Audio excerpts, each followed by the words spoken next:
Salam bahagia, kita bersama lagi dalam ruang bicara yang dibawakan kepada anda di Bernama TV dan sudah pastilah hari ini juga kita memilih satu topik yang saya kira cukup menarik sebenarnya untuk kita sembang-sembang bersama dengan seorang tetamu yang cukup istimewa yang sudah pun berada di studio ruang bicara ini bersama dengan saya. Baiklah, topik yang kita pilih hari ini, belia, sukan dan cabaran the new normal. Dan tetamu yang sudah pun bersiap sedia bersama dengan saya, kita ingin mengucapkan setinggi-tinggi terima kasih dan juga mengucapkan selamat datang kepada Yang Berhormat Datuk Seri Rizal Merican, Naina Merican, iaitu Menteri Belia dan Sukan. Jadi Datuk Seri, apa khabar? Khabar baik. Oh, lama kita tak bersama Datuk Seri. Ya. Agak lama. Betul. Dan kami cukup berterima kasih atas kesediaan Datuk Seri untuk bersama kami di ruang bicara ini. Ya. Dan kita juga sebenarnya ingin memberi peluang dan juga ruang kepada anda yang sedang menyaksikan program ini untuk berkongsi pandangan dan juga pendapat ataupun bertanya apa saja berkaitan dengan isu yang kita sembang-sembang hari ini di ruang bicara. Jadi dua talian seperti biasalah kami peruntukkan kepada anda 03 20 59 4624 dan juga 03 20 59 4625. Dan jangan lupa anda juga sebenarnya boleh mengikuti kami secara live di FB @Bernama channel ataupun Bernama TV. Baiklah, sesuatu yang cukup menarik sebenarnya. Terlebih dahulu kami ingin mengucapkan setinggi-tinggi tahniah kepada Datuk Seri kerana dilantik sebagai Menteri Belia dan Sukan. Dan saya tahu ini merupakan satu cabaran yang cukup hebat kepada Datuk Seri sebenarnya, kerana sebelum ini sebagai timbalan Menteri Luar mungkin fokusnya berbeza dan sebagainya. Jadi bila dilantik sebagai Menteri Belia dan Sukan, apa sebenarnya yang bermain di minda Datuk Seri? Apa visi Datuk Seri sebenarnya? Ya, pertama sekali terima kasih kepada Bernama Zakawi kerana mengundang saya ke dalam program Ruang Bicara pada malam ini. Ya. Sememangnya pertama sekali saya ucapkan berbanyak terima kasih kepada Yang Amat Berhormat Perdana Menteri yang telah meletakkan kepercayaan dalam melantik saya sebagai Menteri Belia dan Sukan. Pastinya ia merupakan suatu cabaran. Kerana bila mana hari ini adalah hari ke-40 sebenarnya. Kalau bermula daripada 10 Mac, kiranya hari ini adalah hari ke-40. Dan dalam tempoh yang sesingkat ini, bukan kata saya seorang, malahan semua Menteri Kabinet pun telah didepani dengan suatu cabaran yang tidak pernah terfikir, iaitulah COVID-19.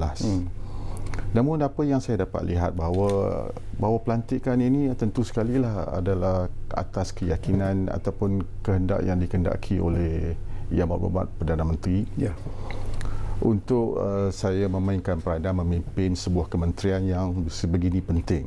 Sebab kementerian yang mempunyai kaitan dengan rakyat secara langsung. Betul. Bayangkanlah 15 juta adalah belia.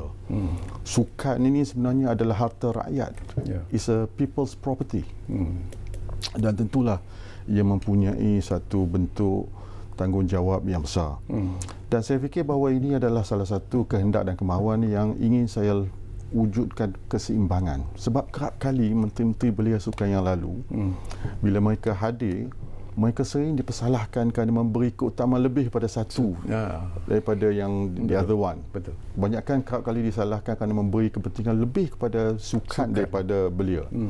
Dan saya melihat bahawa barangkali kerana saya mempunyai latar belakang, dahulunya saya merupakan Presiden GPMS, pernah terlibat dengan persidangan Majlis Belia Malaysia. Saya mengetahui bagaimana perjuangan ketika berada di dalam belia. Barangkali ini adalah salah satu daripada KPI kepada saya untuk saya strike a balance. Dan orang kata di samping untuk meletakkan kementerian ini, memimpin kementerian ini dengan bersandarkan kepada kematangan dan juga pengalaman-pengalaman yang lepas. Dan tentu sekali lah juga bila mana sebut misi dan visi ini adalah benda yang selalu ditanya. Tapi saya nak maklumkan begini je lah. Dalam tempoh-tempoh yang saya terpaksa berdepan ini, yang paling penting adalah untuk kita melihat bagaimana keadaan suasana bagi membantu kerajaan mendepani dan berkaitan dengan isu COVID-19. Keduanya, soal misi dan visi ini tentu sekali ia tidak dapat tidak saya kena beri suatu bentuk kejelasan bahawa tak semestinya menteri baru datang dia kena robah semua. Sekarang ni dah ada 15 menteri belia dan sukan. Saya yang ke-16. Takkan setiap kali menteri datang berlaku perubahan dasar baru. Apa yang wajar dilakukan untuk saya lihat dasar-dasar yang telah dilakukan yang telah berjalan dengan baik dan memberi pengukuhan-pengukuhan. Seandainya ada keutamaan-keutamaan yang perlu diberikan. Dan tentu sekali dengan berlakunya COVID-19 ini ia memerlukan pengubahsuaian, some adjustment must be made. Tapi ia tidak akan lari daripada dua aspek. Satu, pembangunan belia, yang kedua tentulah pembangunan sukan.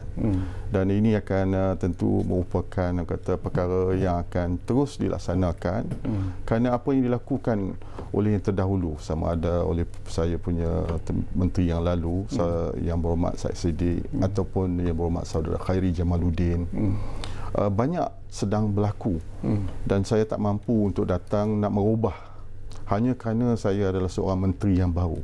Umpamanya dasar belia. Sepanjang tempoh evolusi belia, kita ada 3 dasar utama.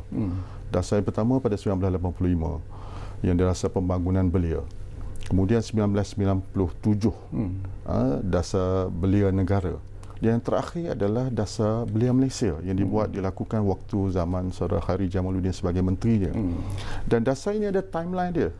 20 tahun daripada 2015 hingga 2035.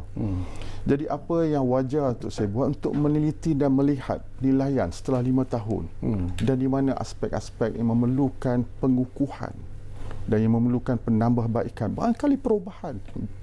Kerana banyak benda yang berlaku sekarang, apa yang disebut tadi benar, new normals, kelaziman baru ataupun kebiasaan baru, mungkin menjadi antara intipati-intipati yang akan meniti dalam kehidupan belia pada masa yang akan datang. Menarik. Tetapi perbandingan ini pun satu isu yang dimainkan di luar sana sebenarnya, Tok Sri, di kalangan anak-anak muda terutamanya lah.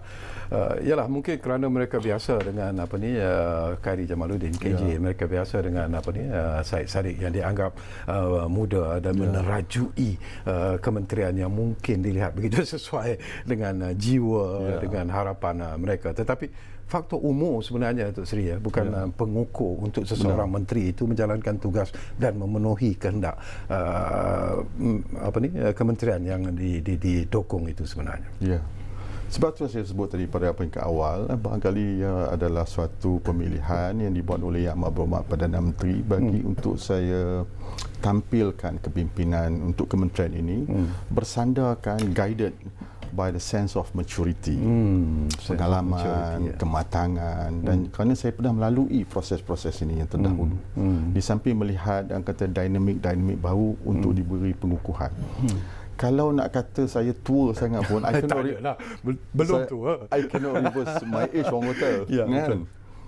Tapi saya buat penelitian. Saya baru 47 tahun. Masih muda. Saya lihat Menteri Belia dan Sukan di Singapura berusia 53. Indonesia 57. Thailand 59, Jepun 59. Sekarang saya dah jadi paling muda dalam Menteri Belia dan Sukan. Tapi sebenarnya itu bukanlah satu aspek yang penting yang harus dijadikan pengukur.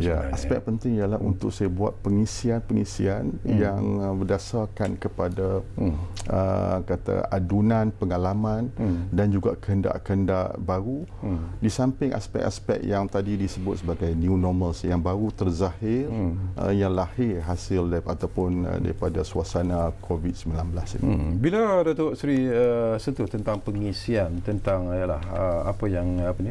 perkara-perkara baru yang mungkin akan dilakukan nanti apabila diberi tugas sebagai Menteri Belia dan Sukan, apa aspek yang Datuk Seri lihat yang mungkin perlu diberi perhatian yang segera sebenarnya dalam usaha baik di bidang sukan ataupun juga kepada pembangunan belia itu sendiri? Kalau daripada bidang belia, tentu sekali lah saya perlu melihat bahawa cabaran yang mendepani belia.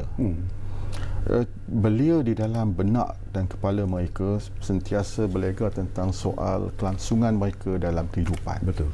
Dan apatah lagi dalam COVID-19 ini. Pasca COVID ini pasti akan menjadi suatu cabaran yang cukup getih dan hebat. Dan sudah ada dapatan-dapatan kajian-kajian, Khazanah Research Institute dah buat, ILO, Malaysian Institute of Economic Research, semua telah melakukan fokus unjuran bahawa akan berlaku job loss, kehilangan pekerjaan. dan angka-angka unemployment rate akan meningkat.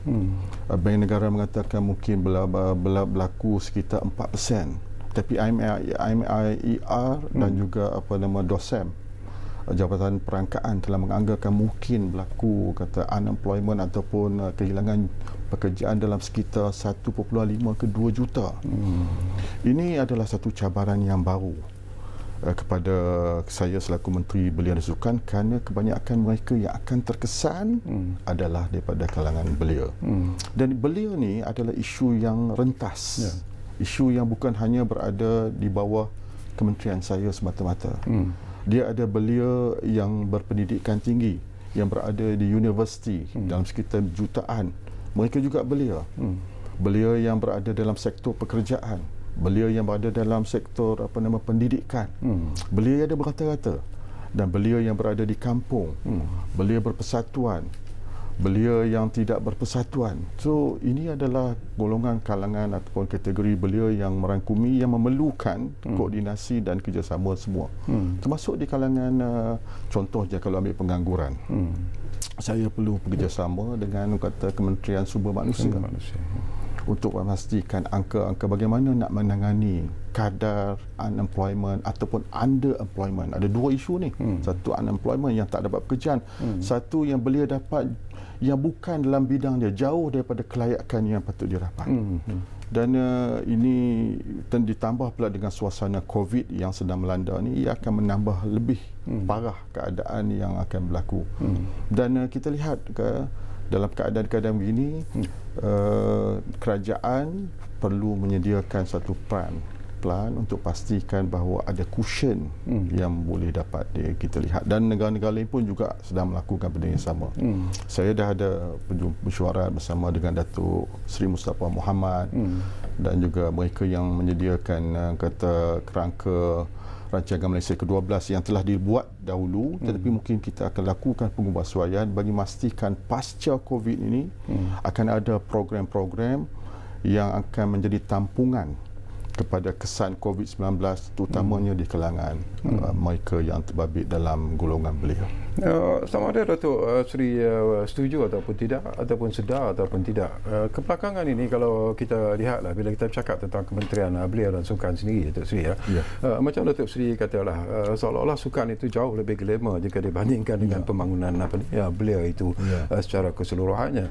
Dan zaman kita dulu, saya ingat lagi, bila kita sebagai belia, kita ada persatuan belia dan sebagainya, kita menjadi ahli, kita buat aktiviti-aktiviti, tetapi jelas bahawa in terms of coverage kebelakangan ini ke arah pembangunan belia itu seolah-olah tidak diwar-warkan dengan begitu meluas, sehingga kan orang menganggap bahawa mungkin apa yang dilakukan oleh para belia itu sudah jadi tidak penting dalam pembangunan negara. Komen Yalah, ia memerlukan satu pendaya upayaan ekosistem secara keseluruhan. Sebab tu saya bila ambil tanggungjawab kepimpinan Kementerian Belia, perkara pertama yang saya mulakan adalah untuk merapatkan semula one of the main important stakeholder, iaitu pertubuhan belia, Majlis Belia Malaysia, Majlis Belia Negeri, Majlis Belia Daerah, badan-badan gabungan.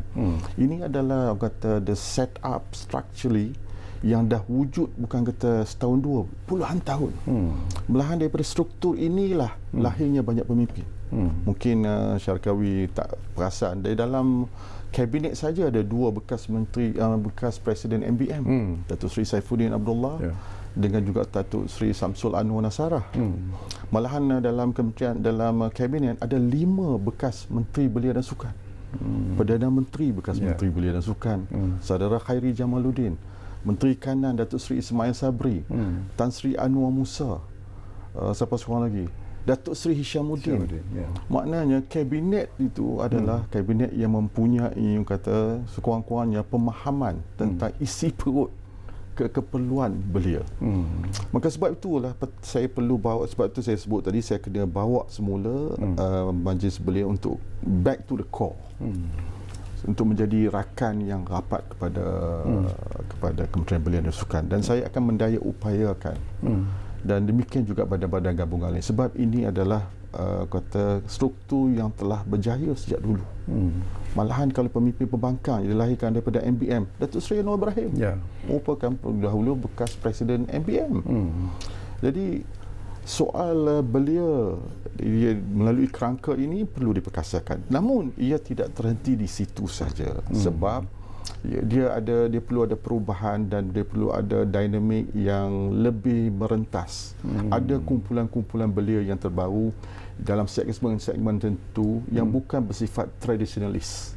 So mereka juga perlu kata dilihat dan dinaungi oleh Majlis Belia. Majlis Belia juga perlu melakukan anjakan perubahan. Lantai penyertaan belia di bawah naungan Majlis Belia juga perlu diluaskan bagi memastikan bahawa akhirnya belia ini perjuangan dia adalah bersifat kata syumul dan bersifat inklusif dan tidak kata meninggalkan termasuk di kepada kalangan belia-belia minoriti. Bila Datuk Seri sebut soal ini, kita masih lagi nak bercakap tentang belia sebenarnya sebelum kita pergi kepada sukan. Sesuatu yang mungkin perlu kita pelajari daripada pengalaman yang lalu lah. Dalam PRU yang lalu pun rata-rata bersetuju bahawa keputusan yang berlaku itu adalah disebabkan oleh undi anak-anak muda, yakni para belia kita yang mungkin selama ini merasakan bahawa seolah-olah mereka itu diketepikan, tidak dipandang secara serius dan sebagainya. Dan bila kita bercakap masa yang akan datang ini, yalah kita umur pengundi juga dikurangkan daripada 21 tahun kepada 18 tahun. Ini berarti lebih ramai lagi belia-belia yang akan memainkan peranan dalam usaha untuk membentuk sebuah kerajaan di masa-masa yang akan datang. Jadi apakah anda melihat bahawa kita perlu belajar daripada apa kesilapan yang di masa lalu untuk memberi perhatian kepada golongan belia ini sebenarnya? Ya, sebenarnya itu cabaran. Hakikatnya kita tak dapat lari bahawa yang akan menjadi penentu kepada kepimpinan akan datang adalah belia. Sebab itulah umur untuk mengundi kepada belia telah diturunkan ke 18. Itu adalah sebenarnya keputusan bipartisan. Untuk kali pertama, it is a momentous achievement di mana ia diluluskan secara kata sebulat suara. Semua bersetuju. Sebab apa kita nak beri pengiktirafan kepada belia? Sebab dulu kita kata 18 tahun, orang putih katalah you are liable to law. Kita kata you mempunyai kata tanggungjawab, tapi bila soal hak tak diberi. When you are liable, at least you must also be given the right. Sebab itu keputusan untuk memberi orang kata kelayakan mengundi umur 18 adalah keputusan yang bagi saya amat tepat. Dan seiring dengan orang kata peredaran seluruh dunia dan zaman. Ada yang lebih rendah. Ada yang 16 dah. Kalau di setengah negeri saya tak perasan ada di negeri Eropah 16 tahun. Dah boleh mengundi. Boleh mengundi. So, apapun ini adalah satu pilihan. Namun, yang lebih penting daripada pengiktirafan ini adalah soal political literacy di kalangan anak-anak muda. Kefahaman tentang soal kenegaraan, kefahaman tentang soal kebertanggungjawaban sebagai seorang warga negara dan aspek-aspek yang terangkum dalam pembinaan sebuah negara. Itu yang perlu ditengok. Sebab itulah Kementerian Belia, saya terima kasih kerana di peringkat oleh menteri yang lalu pun telah mulakan kata 2-3 program yang saya akan teruskan. Program MFLS, Malaysia Future Leadership School, program kenegaraan di bawah iLead. Ini akan menjadi salah satu daripada keutamaan bagi memastikan bukan kata di tingkatan 5, bahkan mungkin mereka perlu diterapkan di seawal tingkatan 3 atau much earlier. Kerana kalau mereka yang berada pada tingkatan 3 berusia 15 tahun, 3 tahun daripada sekarang, mereka sudah mempunyai kata tanggungjawab yang cukup besar. Dan kematangan ini dahulu tidak sama macam zaman kita dulu, Syakawi. Sekarang ni mereka mempunyai keupayaan untuk mendapat maklumat jauh lebih pantas dan cepat, malahan lebih kata sophisticated daripada keadaan dan cara yang kita perolehi dahulu. Maka belia sekarang adalah belia jauh bermaklumat daripada yang lalu. Bila Datuk Seri sebut tentang political literacy di kalangan para belia kita, apakah Datuk melihat sejauh manakah sebenarnya para belia kita ini terdedah dengan perkara-perkara yang berkaitan dengan politik tanah air misalnya? Apakah keputusan-keputusan yang dibuat oleh para belia, terutamanya apabila mereka boleh menjadi pengundi nanti, apakah keputusan itu akan dibuat berlandaskan kepada logik, berlandaskan kepada realiti, ataupun masih lagi berlandaskan kepada emosi. Kira sebab itu pertama, tentu belia perlu diberi kematangan seawal mungkin. Kedua, kita sediakan platform-platform. Kalau masih ingat, kita dah mula adakan di zaman Saudara Khairi Jamaluddin permulaan bagaimana untuk mendaya upayakan belia dalam sosialisasi atau politik ataupun dalam soal literasi politik melalui pengenalan ahli parlimen belia dan soal-soal pembuat dasar. Namun kelompok-kelompok yang menyertai adalah jumlah-jumlah yang masih lagi belum merata dan juga belum besar. Dan sebab itulah dari segi pendekatan yang perlu dilakukan, tak boleh dilakukan pada usia yang agak lanjut, perlu dibuat secara awal mungkin. Dan saya menganggap bahawa ini cabaran. Realitinya sekarang memang ia merupakan cabaran, tetapi saya dah dapat menyaksikan banyak di kalangan anak-anak muda sekarang boleh bercakap soal benda-benda yang membabitkan soal dasar. Kalau pergi ke Facebook, social media, kalau tengok komen-komentar yang diberi berkaitan perkara-perkara tertentu yang dilakukan oleh pihak kerajaan, kadang-kadang dia boleh buat bandingan apa yang berlaku di luar negara dan dia masih berada pada usia yang begitu muda. Dan bererti keupayaan comprehension tentang soal-soal yang current adalah suatu benda yang boleh dan mampu dilakukan oleh anak muda. Cuma yang kita perlukan adalah program dan penyusunan perancangan memastikan bahawa anak-anak muda dibekalkan mindanya dengan pengetahuan-pengetahuan tanggungjawab, soal kenegaraan, soal-soal aspek-aspek pembinaan negara, aspek-aspek perundangan, perlembagaan dan semua yang membabitkan tentang soal governance, soal urus tadbir. Dan ini sebenarnya akan memberikan ruang dan peluang. Sebab 18 tahun tu bukan hanya mengundi. 18 tahun boleh jadi calon. Boleh jadi calon, ya. Dan ini adalah suatu keadaan realiti yang harus kita terima. Satu lagi cabarannya Satu juga. cabaran yang insya-Allah pada masa akan datang. Kalau kita lihat negara ASEAN, hakikatnya daerah ataupun Malaysia dan bersama dengan negara ASEAN lain, we are the young population. Daripada 630 juta, dikatakan mereka yang berusia 35 tahun ke bawah melepasi hampir 50%. So berarti we are the young population. Jadi tentu sekali lah persediaan the state of readiness untuk anak-anak muda untuk mengambil teraju kepimpinan dan juga melakukan keputusan-keputusan besar seperti pada usia 18 tu perlu dimulakan lebih awal.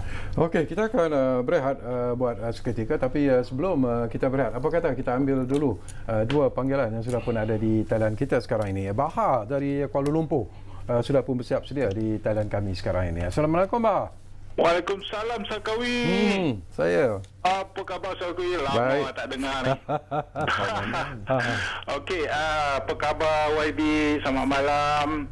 Baik, alhamdulillah Baha daripada mana ni? KL. Tanya YB, jadi menteri KBS yang baru. Terima kasih Baha. Nampak muda sekarang dan dah mula exercise untuk nampak muda dan bertenaga ni.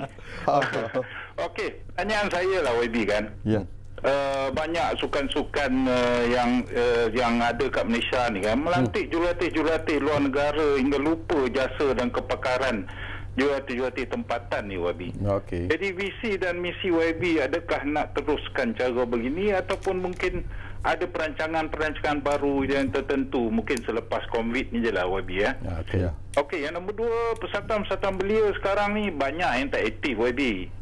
Sebab dahulu nak dapatkan dana atau kewangan pengurusan agak getir. Okey. Jadi adakah YB dapat buat perubahan atau cara permohonan atau memudah carakan untuk persatuan-persatuan yang tak aktif ni untuk aktif semula YB? Okey. Okey, yang ketiga YB, kalau mungkin YB boleh jawab kan, semasa YB Sadiq jadi menteri ada laporan tak keterisan berlaku dalam Akademi Mutadhari dan Stadium KT. Jadi adakah sudah selesai ataupun dah ditekani semasa YB Sadiq atau masalah siasatan masih selesai YB? Okey. Jadi mohon penjelasan jujur dan ikhlas dari YB. Terima kasih YB. Assalamualaikum warahmatullahi Waalaikumsalam. Baik, terima kasih banyak-banyak apa ni Baha dari Kuala Lumpur. 3 persoalan yang menarik juga sebenarnya. Kita ambil satu lagi panggilan yang ada di talian. Encik Abdullah Osman dari Seremban Negeri Sembilan ada di talian kita sekarang ini. Assalamualaikum Encik Abdullah. Sawi dan juga Yang Berhormat. Ya. Apa perancangan Yang Berhormat untuk memperkasakan belia dalam sukan? Umpamanya boleh tak membina lagi banyak lagi padang bola sepak, padang tenis, gelanggang, badminton, futsal dan kolam renang dan sebagainya. Dan lagi satu ialah tentang umur belia ni yang sebenarnya yang Berhormat. Keliru sikit. Ada yang kata 16 sampai ke 40 dan sebagainya. 40 ada rasanya dah itu dah matang dah. Okey. Tua dah kalau boleh rendahkan sikit umur tu. Dan lagi satu ialah tentang kurangnya belia-belia ni di dalam kabinet lah.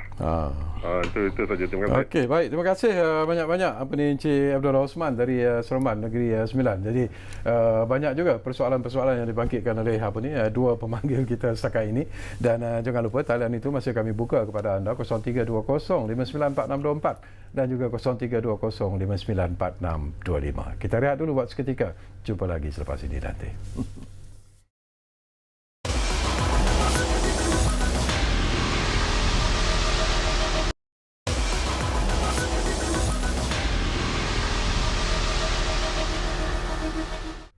Baiklah, terima kasih kerana anda masih lagi bersama kami di ruang bicara ini, dan kita masih lagi bercakap tentang belia, sukan dan cabaran, the new normal, dan kita masih lagi sebenarnya bersama dengan Yang Berhormat Datuk Seri Rizal Merican Naina Merican, iaitu Menteri Belia dan Sukan. Baik, sebelum Datuk Seri menjawab persoalan-persoalan yang dibangkitkan oleh Baha Abdullah Osman dari Seremban tadi, Khairul Nisa dari Selangor ada di talian kita sekarang ini. Assalamualaikum Khairul. Waalaikumsalam. Sihat Saya Karnisa dari Masyaallah. Kiranya student yang tengah menjalani latihan industri. Jadi saya dengan rakan-rakan saya memang bila buat LI ni risau sebab sekarang ni disebabkan COVID-19 kadar pengangguran tu orang kata akan lagi meningkat. Jadi disebabkan itu, apa strategi KBS yang paling cepatlah kalau selepas COVID-19 ni untuk membantu kita student mendapat pekerjaan ataupun student belia secara general. Itulah kiranya soalan dari saya untuk Datuk Seri. Terima kasih banyak-banyak Khairul. Satu soalan yang saya kira cukup baik sebenarnya. Baik, respon daripada Datuk Seri daripada persoalan ataupun soalan-soalan yang dibangkitkan oleh pemanggil-pemanggil kita setakat ini. Baha dari Kuala Lumpur tadi. Ya, bahas bagaimana sukan ni ialah kalau kita tengok sukan kalau dari segi high performance sport, dia ada 5 komponen penting yang kita kena lihat berperanan. Pertama, Kementerian Belia dan Sukan itu sendiri. Kemudian MSN, ISN, MOM, Majlis Olimpik Malaysia, dan yang tidak terkecuali adalah Persatuan Sukan Kebangsaan itu sendiri, National Sporting Association. Dan inilah peranan yang perlu dimain secara penting. Dan kalau dari segi soal jurulatih bila saya tak tahu sport mana yang cuba dirujukkan, tapi ia adalah satu mengikut keperluan yang saya dapat lihat. Tapi yang lebih penting pada saya lah dia kena ada some kind of apprenticeship. Bila mana kita ada jurulatih-jurulatih yang kita bawa luar, dia kena ada knowledge transfer supaya jangan dia dibiar sebagai satu wasted punya inisiatif. Kita bawa, kita bayar mahal, tapi hakikatnya ia tak ada pun knowledge transfer yang boleh memungkinkan kata jurulatih tempatan mendapat limpahan dan juga menikmati. Sebab tu akademi kejurulatihan di bawah ASN ni ada 2-3 perkara yang mungkin saya tidak berkesempatan nak pergi lihat secara keseluruhan tapi ini secara spontan, jawapan saya spontan. Saya melihat tidak ada salah, tetapi yang memerlukan kata apa keberuntungan kita pada masa yang jangka masa yang lebih panjang. Kita tak mau kata over dependence on jurulatih-jurulatih ini menyebabkan akhirnya kata ketidakupayaan kita untuk melahirkan bakat jurulatih tempatan. Apatah lagi kalau ada jurulatih-jurulatih di peringkat tempatan yang mampu untuk melakukan. pertama. Tu yang keduanya ialah tentang Persatuan Belia. Persatuan Belia tak aktif. Benar. tak Ada aktif. 9,000. Sebab itulah saya sebut tadi saya akan mencuba mendaya upaya. Salah satunya ialah dari segi sumber. Tapi lebih penting daripada sumber ialah mereka perlu melakukan anjakan-anjakan untuk melakukan program yang saya sebut tadi, meluaskan lantai penyertaan belia. Saya tak mahu belia bersifat satu sentrik. Belia perlu melihat kata satu bentuk program yang bersifat bukan saja holistik tapi boleh membina keterangkuman ke semua pihak. Dan ia perlu ada pengiktirafan. Kalau ada belia yang dalam jumlah yang kecil sekalipun, tetapi ia merupakan kelompok yang memberi manfaat dan juga bermakna kepada kelompok-kelompok tertentu, walaupun minoriti, they must be recognized. They must be terangkum di dalam dalam jumlah. Dan sebab itulah soal memperkasakan, mendaya upayakan ialah soal untuk melihat. Dan juga demikian juga ekosistem dalam pendaya upayaan ini bukan hanya Kementerian Belia juga. Semua. Tapi dari segi dana, seperti apa yang Bahar bangkitlah, kesukaran untuk mendapatkan bantuan dana daripada kementerian sendiri terhadap persatuan-persatuan belia. Apakah itu pun akan dilihat? Sebab itu saya kata ada aspek-aspek yang juga perlu dikemaskan, perlu dilakukan oleh pertubuhan belia. Pertubuhan belia perlu observe soal governance, perlu kebertanggungjawaban, accountability. Aspek-aspek pengurusan, tata kelola, baru menjadikan pertubuhan belia itu pertubuhan yang ada trustworthiness, bukan di kalangan rakyat, di kalangan kerajaan, tapi di kalangan rakyat. Sebab itulah bila mana ada pertubuhan-pertubuhan yang mempunyai nilai-nilai trustworthiness yang tinggi, kadang-kadang mereka tak bergantung pada kerajaan pun. Rakyat yang beri. Ada kelompok-kelompok sektor korporat yang beri sebab berlakunya trust within, kebolehpercayaan yang tinggi. Datang daripada mana? Dari segi aspek governance. Kita tak nak pertubuhan belia yang begitu reaktif dan maknanya hanya bergantung untuk dapat dana, tapi hakikatnya program yang dilakukan tidak membawa makna dan juga membawa pulangan dividen kepada kelompok belia secara keseluruhan. Sebab itulah pada peringkat awal saya nak lihat bahawa struktur yang sedia ada ni didaya upayakan, diperkasakan.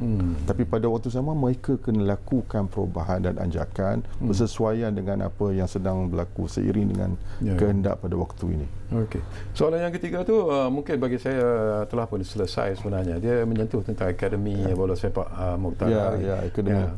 Menteri Belia dan Sukan terdahulu pun dah rasanya mengambil tindakan yang diperlukan. Baik, kita sentuh tentang apa yang dibangkitkan oleh Abdullah Osman dari Seremban Negeri Sembilan tadi, perancangan untuk memperkasakan belia di negara kita. Tadi pun Datuk Seri ada menyentuh tentang soal ini, tapi secara sepintas lalu janji Datuk Seri lah kepada Encik Abdullah Osman dan para belia bahawa sesungguhnya Datuk Seri dan rakan-rakan di Kementerian Belia dan Sukan akan terus melakukan sesuatu untuk memperkasakan. Sebab itu saya nak jawab jugalah pasal Akademi Mokhtar Dahri itu. Okay, silakan. Akademi Mokhtar Dahri itu ialah beri peluang untuk saya teliti secara Because saya tahu, saya dengar bahawa kes yang telah berlaku dan sebagainya.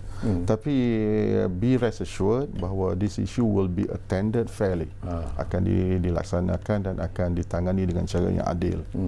Dan yang paling penting kita nak pastikan program yang telah dilakukan ini membawa makna kepada pembangunan bola sepak. Dan Akademi Mokhtar Dahri ini saya kata is a symbol whether benar ni akan dilakukan, dapat dilakukan dan akhirnya dapat melonjakkan sukan bola sepak.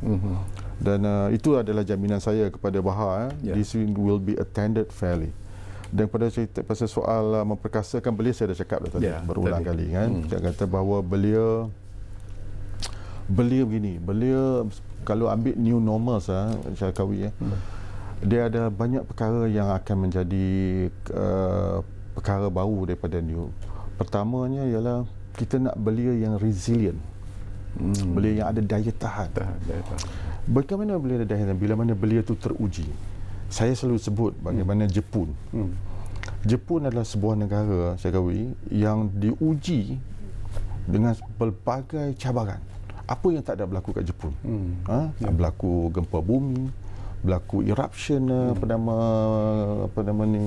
gunung berapi, berlaku typhoon, tsunami, dan pernah berlaku dengan keruntuhan yang cukup besar ketika pengeboman Hiroshima.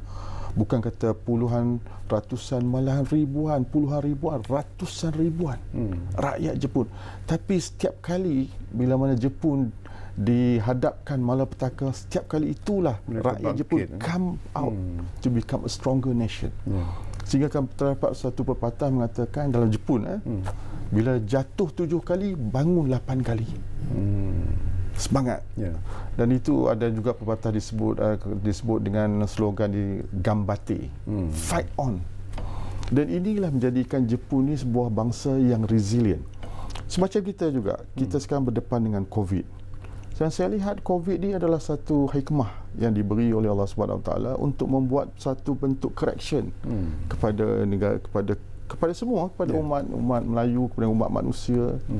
Dan kita dapat lihat ini telah menjadikan banyak perkara-perkara yang tak pernah berlaku dulu sekarang menjadi new normals. Termasuk dari kehidupan belia.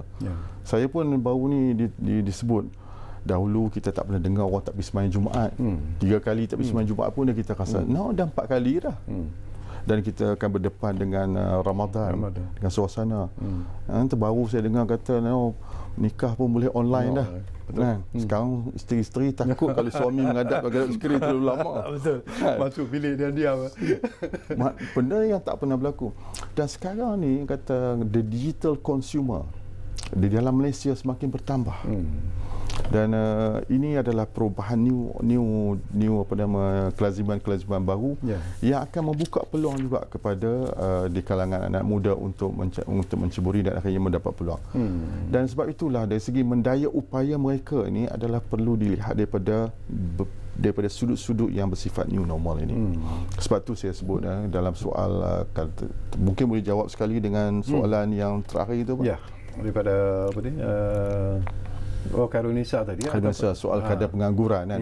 Itulah menjadi antara peri penting yang saya akan tekankan, dan insya-Allah kita akan hantar ulasan dan cadangan pada pihak kerajaan. Antara yang kita nak lihat ialah tentang soal yang disebut sebagai job localization. Saya dapat makluman bahawa daripada Pekeso laporan mengatakan 150,000 jawatan yang sekarang diisikan oleh expatriate, gaji di antara 5,000 hingga 10,000. Bukan kata 10,000 ke atas. Gaji yang berkewajaran, rightful untuk rakyat Malaysia. So dalam keadaan bila mana kita berdepan dengan suasana COVID, pasca COVID, di mana sektor tourism will be affected, tak akan ada orang datang ke negara kita dalam tempoh tertentu, tak akan ada di kalangan kita yang nak keluar ke negara orang. Then what will be the best thing to do? Localization of job. Kerja-kerja yang wajar diberi kepada, kalau di Saudi dia panggil Saudinization. Di Singapura pun dilakukan benda yang sama. Saya fikir kalau tak silap dalam Petronas pernah ada satu small policy Malaysianization. So ini adalah antara way forward untuk dilihat. Dan saya akan kemukakan benda ini kepada pihak kerajaan, pada EAC untuk dilihat. Kemudian juga untuk meluaskan lantai lagi sekali perantisan. Dulu kita ada skim latihan satu Malaysia, skim latihan dual national. Dan mungkin kita kena ada satu skim perantisan nasional yang mempunyai penyertaan yang jauh lebih luas bagi memastikan bahawa tidak ada walaupun bukan dalam bentuk employment, tetapi skim latihan ini dapat menampung kepada mereka yang berada di dalam keadaan yang tidak bekerja. Dan demikian juga tentang soal skilling, reskilling, tapi yang paling penting adalah cross skilling. Saya datang sebagai Menteri Belia, di bawah kawal seliaan saya ada lebih kurang 22 IKBS, 10,000 pelatih-pelatih di IKBS.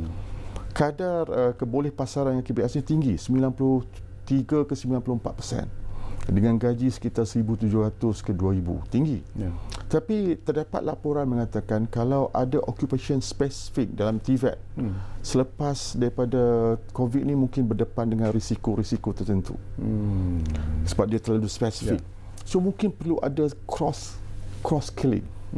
Mungkin MDEC boleh sediakan pendigitalan dalam operasi-operasi dan juga dalam pengetahuan TVET mereka.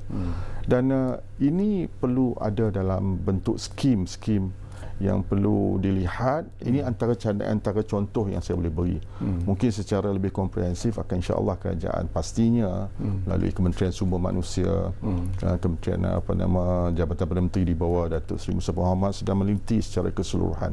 Tapi ini adalah pandangan yang awalan yang datang daripada kementerian beliau yang insya-Allah kita akan salurkan pada pihak kerajaan.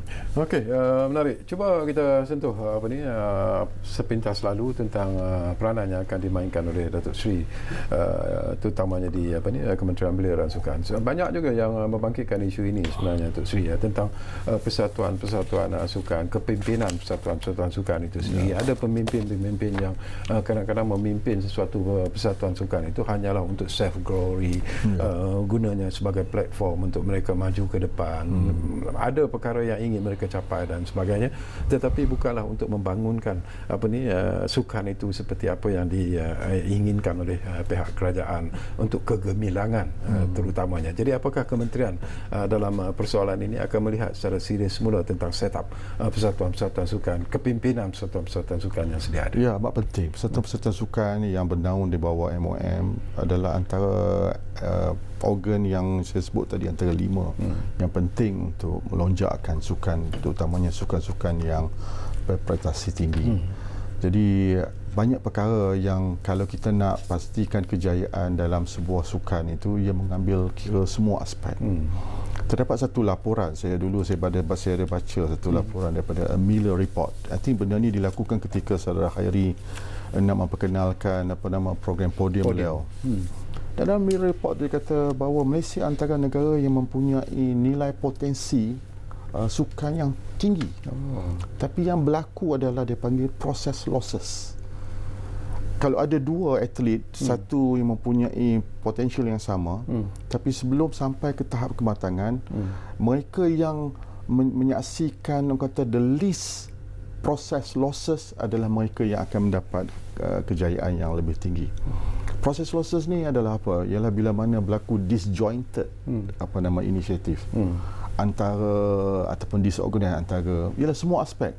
Soal persatuan, soal governance, soal sport administrator, the leadership, soal sport science, kan? Soal ekosistem, soal kejurulatihan, soal pembangunan atlet, soal pembangunan bakat pelapis, bakat muda, talent identification. These are all perkara yang dahulunya dilihat berlaku secara disjointed, terasing. Dan yang menyebabkan berlakunya proses losses. Bila saya sebut soal itu, apakah kerana kita terlalu bergantung kepada bintang-bintang, kepada jaguh-jaguh yang memangnya sudah pun mencatatkan kejayaan, sehingga kita lupa untuk membentuk barisan pelapis yang sepatutnya mengambil alih apabila jaguh-jaguh ini tadi tidak lagi berada di tahap yang ada sedikit yang begitu, tapi bukanlah semua. Dan yang saya masukkan ini dapatan yang diberi. Jadi yang penting ialah persatuan sukan dia perlu ada a continuous learning initiative. Maknanya dia mesti ada some graduation. Now kita ada star rating dalam ini.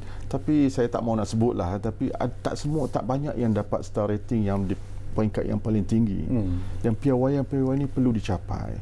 Soal professionalism, soal governance, soal self glory, kepada saya dia bukanlah satu benda yang menjadi masalah. Program podium tu macam mana? Apakah Datuk Seri melihat bahawa ianya juga perlu ditambah baik mungkin dari sudut aspek? Program podium tu bagus. Program yang dimulakan oleh Saudara Khairi Jamaluddin pada 2015. Very good. Tapi dia bersasarkan 4 perkara penting. Kalau ingat 4 perkara pertama, nak dapat gold medal dalam Olimpik. Kedua, dia meletakkan top 10 dalam sukan Asia, untuk mendapat top 10 dalam sukan Commonwealth, dan untuk melahirkan 10 kurang-kurangnya atlet yang berada pada ranking 6 teratas dunia. Dan setelah 5 tahun kita dapati bahawa keadaan itu sebenarnya tak tercapai sepenuhnya. Saya tak kata gagal, tak tercapai sebenarnya. Banyak kejayaan kita dapat di sukan C, tapi kita tak tengok sukan C, kita nak tengok lebih tinggi daripada itu. Kalau tengok sukan Commonwealth, kita dapat 7 pingat emas di Gold Coast. Dan kita dapat 7 pingat emas juga di sukan Asia. Tapi kita berada di kedudukan, kalau tak silap saya, nombor 14 daripada 45 negara. Dan kalau dalam sukan kalau di sukan Commonwealth kita berada di tangga 12 daripada keseluruhan 71. Maknanya kita tersasar. Barangkali perlu kita lihat semula tentang bagaimana program podium. Apakah program podium tu perlu diberi dedikasi yang lebih kepada Olimpik dan mempunyai program-program yang lebih yang kata bersifat yang terkhusus kepada sukan Asia dengan sukan Commonwealth. Sebab ada juga yang berbeza pandangan. Saya bukan orang yang mahir dan mempunyai kepakaran dalam sukan. Bila saya ambil tanggungjawab ni, saya mendengar dan saya cuba untuk menilai dan pandangan-pandangan yang baik. Ada juga yang mengatakan pandangan bahawa kalau kita gabungkan ketiga-tiga di dalam podium, terdapat sukan-sukan yang berada di dalam sukan Asia dan Commonwealth adalah non-Olympic sports program. Kan, ia menyebabkan berlakunya distraction, berlakunya orang kata a waste of energy, dan perlu ada satu bentuk dedicated program khas. Dan demikian juga ada yang mengatakan bahawa podium telah meletakkan 21 sukan. Adakah keperluan untuk kita mengurangkan dan memberi konsentrasi? Sebab kalau kita lihat dengan negara lain, ada yang meletakkan 3 dan 4 sukan. Dan kalau kita lihat macam Indonesia yang memperolehi pingat emas datang daripada 3 sukan. Thailand 3 sukan. Demikian juga daripada Singapura. Inilah sebenarnya merupakan antara perkara yang saya fikir yang saya perlu lakukan. Bukan merombak, tapi memberi pengukuhan kepada apa yang telah dilakukan. Baik sebenarnya. Saya tak menafikan bahawa podium ni adalah satu program yang cukup baik. Saya tahu Datuk Seri juga adalah salah seorang peminat sukan tanah air sebenarnya. Sekarang ini diberi tanggungjawab sebagai Menteri Belia dan Sukan. Dalam hati kecil Datuk Seri sendirilah. Apakah acara sukan sebenarnya yang boleh membawa pingat emas yang kita harapkan dalam sukan Olimpik secara peribadi? Secara peribadi saya itu badminton. Pada saya badminton. Demikian juga ialah pada waktu sekarang bila setelah saya meneliti apa yang telah berlaku, Azizul Hasni Awang adalah salah satu seorang, kerana performance beliau kan berada pada keadaan yang cukup baik. Sebab acara berbasikal ni dia ada 2 aspek. Satu human, satu lagi the machine. Dengan itulah saya kata tadi, aspek-aspek sains sukan, aspek inovasi yang diterapkan, ia adalah semua orang kata prasyarat untuk menjadikan hasil atlet yang dikatakan elit dan mampu untuk menyumbang pingat, terutamanya pingat emas ni dapat dilaksanakan. In the case of Azizul Hasni ni, beliau berada dalam keadaan yang cukup baik. Sekarang orang-orang bercakap tentang soal marginal gains. Bukan kata banyak marginal gain ni, dapat 0.01 saat pun dah cukup untuk memastikan kita ada di edge over kita punya opponent. Li Zijia kalah dengan Victor Axelsen di akhir, di separuh akhir, bukan kerana banyak, kerana marginal.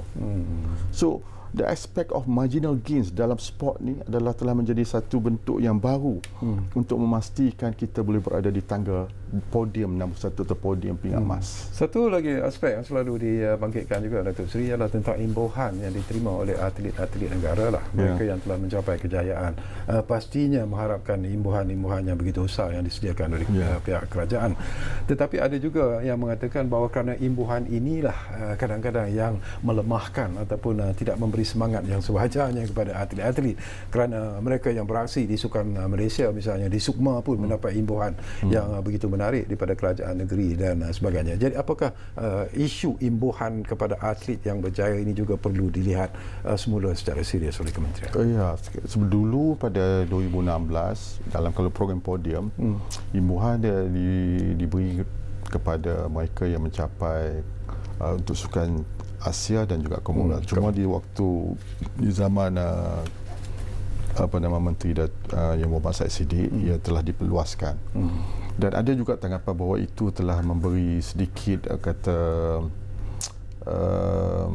distraction lah, ataupun telah memberi kesan kepada pencapaian, dan mungkin ia memberi kesan kepada, tapi apa-apa pada saya imbuhan ia adalah suatu benda yang wajarnya tak dijadikan isu. Sebab di negara lain pun semua ada imbuhan kan. Yang paling penting adalah program. Program yang kita nak susun, nak atur adalah program yang memberi penumpuan yang lebih terarah, lebih berfokus, agar kita punya energy, resources will not be wasted. Bagi saya, kalau kita nak reward pada kata pemegang-pemegang pingat, the medalist dalam sukan sea, it's okay, tak apa. Tapi pada waktu sama kita kena letakkan a more dedicated kepada tujuan asal kita. Sebab kita nak satu goal ni daripada Olimpik. Kita rakyat Malaysia kata mendapat ukuran kejayaan sukan kita dilihat mula pada soal bilakah kita nak dapat satu goal ini. Singapura dah dapat, Indonesia dah dapat, Thailand dah dapat, Vietnam dah dapat. So bila sukan Olimpik ini ditunda sehingga ke tahun depan, Olimpik Tokyo 2020 tahun depan baru akan dilangsungkan, apakah itu memberi satu ruang yang cukup selesa kepada atlet-atlet kita yang layak ke sukan Olimpik untuk membawa pulang sekurang-kurangnya satu pingat emas seperti apa yang kita cita-citakan? Saya rasa begitu, ada pro, ada kedua-dua. Ia boleh berlaku kedua-dua. Kalau kita lihat Lee Zijia, ada yang berkata Lee Zijia tengah terpeak. Kalau dia pergi waktu ni, tentu dia akan mencapai tahap kata yang cukup optimum. Sekarang kata pemain-pemain dunia badminton telah melihat Lee Zijia sebagai ancaman dengan apa yang berlaku terbaru di kata All England. Dan kebetulan pula kita punya pemain Jepun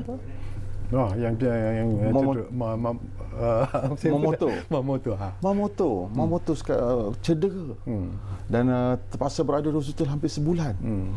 Dan kalaulah dan mungkin Olimpik yang akan berlangsung tahun depan mungkin memberi peluang untuk beliau untuk recover dan mungkin boleh menjadi daya saingan terutama kepada Lee Zijia. So saya lihat ini adalah satu benda yang agak subjektif, tapi yang paling penting ialah kepada Lee Zijia ia memberi masa yang cukup lebih untuk terus melakukan latihan, mengekalkan kecergasan dan melihat aspek-aspek yang lebih untuk memastikan keboleh upayaan untuk mendapat pingat di sukan Asia, sukan Commonwealth ni dapat dicapai. Kepada Azizul, saya rasa Azizul akan memberi peluang kepada beliau untuk meningkatkan. Baru ni pun beliau dah memecahkan rekod. Dan saya difahamkan dengan bicycle beliau yang baru dengan penuh inovasi apa nama dia, Victor. Kan bukan Victor, apa nama bicycle dia? Berharga lebih berapa? Saya lupa nama. Saya pun tak ingat. Saya rasa itu adalah satu bicycle yang boleh membantu untuk Azizul mencapai pingat emas yang pertama untuk negara dan akhirnya akan menamatkan kemarau ataupun impian yang selama ini ditunggu-tunggu dan dinantikan oleh rakyat Malaysia. Okey, kita tinggal lebih kurang 2 minit saja lagi. Datuk Sri, kita di penghujung walaupun Datuk Sri tengah mencari nama basikal. Nama basikal tu saya lupa. Okey, harapan dan juga nasihat Datuk Sri lah dalam kita menghadapi COVID-19 ni, Datuk Sri biarlah kita kehidupan rakyat Malaysia terutamanya dikirakan beliau sendiri sudah pun berubah. Kita tak dapat melakukan apa yang dilakukan sebelum ini dengan perintah kawalan pergerakan dan sebagainya. Jadi nasihat Datuk Sri kepada saya bahawa yang paling penting adalah untuk kita akur, kita ikut arahan kerana perjuangan untuk melawan COVID-19 ini adalah secara bersama. Saya ada terbaca satu buku yang ditulis oleh Jared Diamond. Jared Diamond ni dia menulis, dia menyatakan tentang soal upheaval,